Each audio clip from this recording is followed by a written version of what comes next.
Yo. Selamat pagi, siang, sore, dan malam. Untuk Pak Sahala, kami akan mempresentasikan tentang restrukturisasi keuangan dari PT Unilever Tbk Indonesia. Oke, pendahuluan akan saya jelaskan. Jadi restrukturisasi keuangan adalah serangkaian tindakan strategis untuk mengoptimalkan struktur modal, meningkatkan likuiditas, mengurangi resiko, dan meningkatkan nilai pemegang saham tanpa mengubah operasional inti bisnis secara signifikan. Unilever, baik Unilever PLC, Global maupun PT Unilever Indonesia Tbk, secara proaktif melakukan restrukturisasi keuangan untuk menjaga kesehatan keuangan, fleksibilitas strategis, dan daya saing jangka panjang. Lalu timeline dan latar belakangnya pada implementasi tahun 2018 sampai 2023. 2018 sampai 2019, analisis masalah dan decision strategis termasuk pilot project di gudang Cikarang dan uji coba skema pembayaran distributor. Dari tahun 2020 sampai 2021, implementasi penuh sistem just in time dan program cash acceleration. Dari tahun 2022 sampai 2023, evaluasi hasil dan ekspansi ke seluruh jaringan distribusi. Lalu ada penyebab restrukturisasi, ada tekanan biaya operasional. Yang pertama, biaya penyimpanan persediaan meningkat 15% per tahun dari tahun 2015 sampai 2018 akibat sewa gudang dan risiko obsolescence atau kadaluarsa produk. Yang kedua ada piutang dagang membengkak hingga 32 triliun di tahun 2018 dengan rata-rata pembayaran distributor 60 hari. Lalu perubahan perilaku konsumen. Yang pertama ada permintaan produk lebih fluktuatif pasca 2018, dampak e-commerce dan pandemi COVID-19.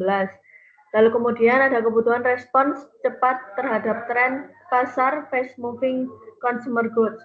Lalu terakhir ada tuntutan pemegang saham, yaitu investor menginginkan peningkatan ROIC dan dividen stabil, tetapi modal kerja tidak efisien membebani arus kas.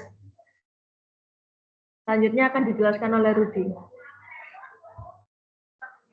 Oke. Baik, setelah memahami penyebabnya, kita lihat apa saja yang diubah dalam restrukturisasi keuangan ini. Fokus pertamanya adalah restrukturisasi persediaan. Dulu Unilever menggunakan sistem lama atau yang dikenal dengan stock filling. Mereka menimbun persediaan bahan baku dan produk jadi di gudang dengan rata-rata 45 hari. Produk didasarkan pada prediksi kasar atau forecast driven yang seringkali menyebabkan kelebihan stok atau overstock atau bahkan kekurangan stok. Tentu ini tidak efisien. Kemudian Unilever beralih ke sistem baru yang lebih efisien. Nama itu adalah just in time. Bahan baku kini datang tepat sebelum produksi dimulai. Ini dilakukan dengan kolaborasi erat bersama pemasok seperti PT Smart Terbuka. Sistem ini juga didukung oleh auto replenishment berbasis level stok minim. Terus berikutnya ada produksi make to order. Pabrik hanya memproduksi setelah ada pesanan dari distributor atau yang disebut demand driven. Ini mengurangi risiko penumpukan persediaan dan memastikan produksi sesuai dengan kebutuhan pasar. Nah, perubahan ini sangat fundamental dalam mengelola rantai pasok dan persediaan yang pada akhirnya akan berdampak pada efisiensi biaya. Next. Next.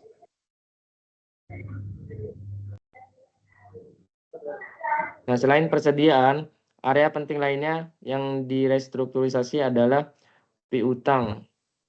Pada sistem lama terkait piutang, tenggat pembayaran distributor adalah 60 hari tanpa adanya insentif khusus. Akibatnya ada sekitar 4% piutang macet per tahun, yang berarti kerugian rata-rata sebanyak 120 miliar, jumlah yang tidak sedikit. Dan untuk new sistemnya, Unilever kemudian memperkenalkan sistem baru yang lebih inovatif, yaitu ada program cash acceleration. Mereka memberikan diskon 2% untuk pembayaran dalam 10 hari atau dikenal dengan 2/10 net 30 term insentif ini sangat efektif mendorong distributor untuk membayar lebih cepat. Nah, selain itu, Unilever menerapkan pembatasan kredit untuk distributor berisiko dengan menggunakan scoring system. Ini mengurangi potensi piutang macet di masa depan. Yang ketiga ada digitalisasi pembayaran. Proses pembayaran juga ditingkatkan melalui integrasi via Unilever Business Hub yang memungkinkan transfer atau virtual account secara real time. Nah, perubahan ini tidak hanya mempercepat perputaran kas, tetapi juga mengurangi risiko piutang macet secara signifikan. Next.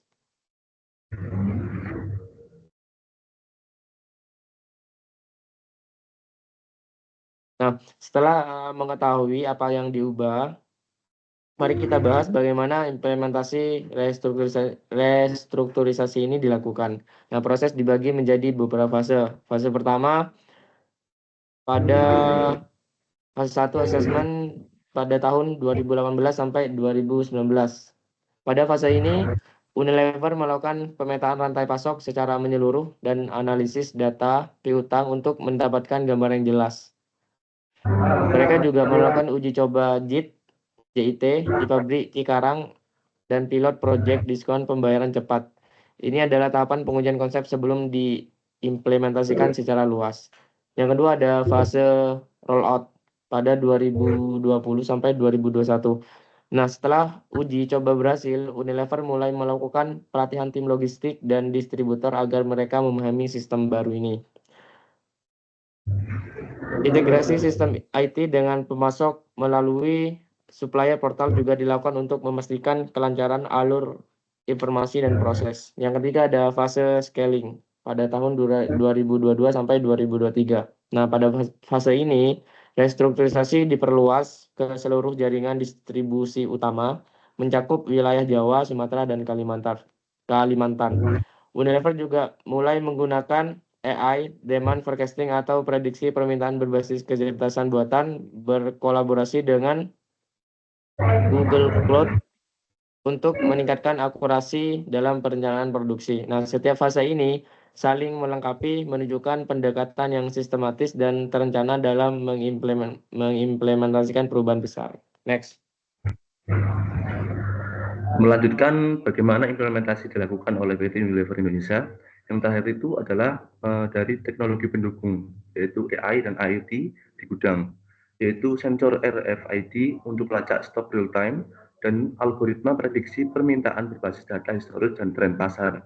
Lalu platform digital juga, yaitu Unilever Business Hub, yaitu distributor bisa pesan, bayar, dan lacak pengiriman dalam satu sistem. Lalu dampak dan hasil dari restrukturisasi keuangannya. Yang pertama, dari indikatornya sendiri, dari inventory turnover yang sebelumnya pada tahun 2018 itu 8 kali per tahun, lalu menjadi 12 kali per tahun pada tahun 2023 dan juga mendapat kenaikan sebesar 50%. Lalu dalam hari persediaan atau DIO pada tahun 2018 yang sebelumnya 45 hari menjadi 30 hari di tahun 2023 dan mengalami perubahan menurun 33%. Lalu piutang rata-rata yang sebelumnya di tahun 2018 35 hari menjadi 22 hari di tahun 2023 dan menurun 37%. Piutang macet sendiri sebelumnya 2018 4%, langsung turun menjadi kurang dari 1% pada tahun 2023 dan mengalami penurunan yang signifikan yaitu 75%, turun minus 75%. Lalu dari arus kas operasi yang sebelumnya 10,2 triliun pada tahun 2018 menjadi 14,1 triliun rupiah di tahun 2023 dan menaik 38%.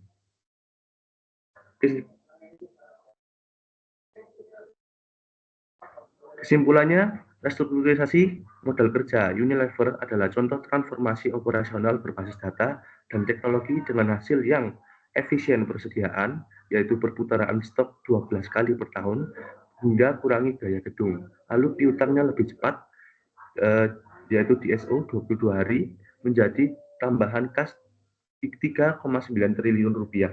Lalu dampak berkelanjutan, ROIC 58%, dan dividen konsisten.